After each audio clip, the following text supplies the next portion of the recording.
ನಮಸ್ಕಾರ ಎಲ್ಲರಿಗೂ. ಇವತ್ತು ದೀಪಾವಳಿ ಹಬ್ಬ ಆಗಿದ್ರಿಂದ ನಾನು ರಂಗೋಲಿ ಬಿಡಿಸ್ಬಿಡೋದನ್ನ ಪದೇ ಪದೇ ವಿಡಿಯೋ ಹಿಡ್ಕೋತಿದ್ದೆ ಕಣ್ರಿ. ಅದನ್ನ ನೋಡ್ಬಿಟ್ಟು ನೀವೆಲ್ಲರೂ ನೋಡಕ್ಕಾಗ್ದೆ, ನಗಕ್ಕಾಗ್ದೆ, ಅಳಕ್ಕಾಗ್ದೆ, ಬಾಳಕ್ಕಾಗ್ದೆ.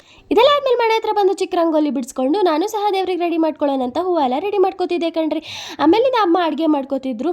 ಇಷ್ಟೆಲ್ಲ ಬೆಳಗ್ಗೆ 6 ಗಂಟೆಗೆ 5:30ಗೆ ಎದ್ದು ಎಲ್ಲ ರೆಡಿ ಮಾಡ್ಕೋತಿದ್ದೀವಿ ಅಂದರೆ ಗ್ರೇಟ್ ಅಲ್ವಾ? ಆಮೇಲಿಂದ ಒಂದು ಕಮಲ ಹೂವು ಆಯಿತು. ಕಮಲ ಹೂವನ್ನು ಇಟ್ಕೊಂಡು ಎಲ್ಲ ಕಡೆ ಪೋಸ್ ತೋರಿಸ್ಕೊಂಡು ಇಡ್ತಿದ್ದೆ ಕಣ್ರಿ. ಆಮೇಲಿಂದ ನಾನು ಹೋಗಿ ತಲೆ ಸ್ನಾನ ಮಾಡ್ಕೊಂಬಂದು ತಲೆ ಕೂದಲು ಸ್ವಲ್ಪ ಹಾರಿಸ್ಕೊಂಡೆ. ಅದೇನೋ ಹಬ್ಬದ ಟೈಮ್ ಬಂದ್ಬಿಟ್ರೆ ನನಗೆ ಎರಡೂ ಬಂದ್ಬಿಡುತ್ತೆ ಕಣ್ರಿ. ನಾನು ಸೀತಾ, ನಾನು ನೆಗಡಿ ಬಾರೆ ಕಡೆ ನಾನ್ ಬರಲ್ಲ.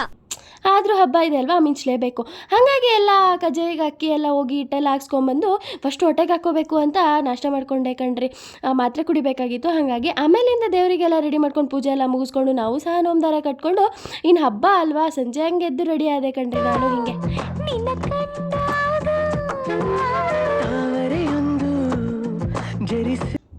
ಇದೆಲ್ಲ ಆದ್ಮೇಲೆ ದೀಪಗಳೆಲ್ಲ ಆಚೆ ಹಚ್ಚಿಟ್ಟಿದ್ವಿ. ಗಾಳಿಗೆ ದೀಪ ಎಲ್ಲ ಆರೋಯ್ತಿತ್ತು ಅಂತ ಮನೆಯಲ್ಲೇ ಹಚ್ಬಿಟ್ವಿ ಕಣ್ರಿ. ಎಲ್ಲನೂ ತೊಗೊಂಬಂದು ಆಮೇಲಿಂದ ಪಟಾಕಿ ಹೊಡೆದಿಲ್ಲ ಅಂದರೆ ಹೆಂಗೆ, ಹಾಗಾಗಿ ನಾನಂತೂ ಪಟಾಕಿ ಹೊಡೆಯಲ್ಲ.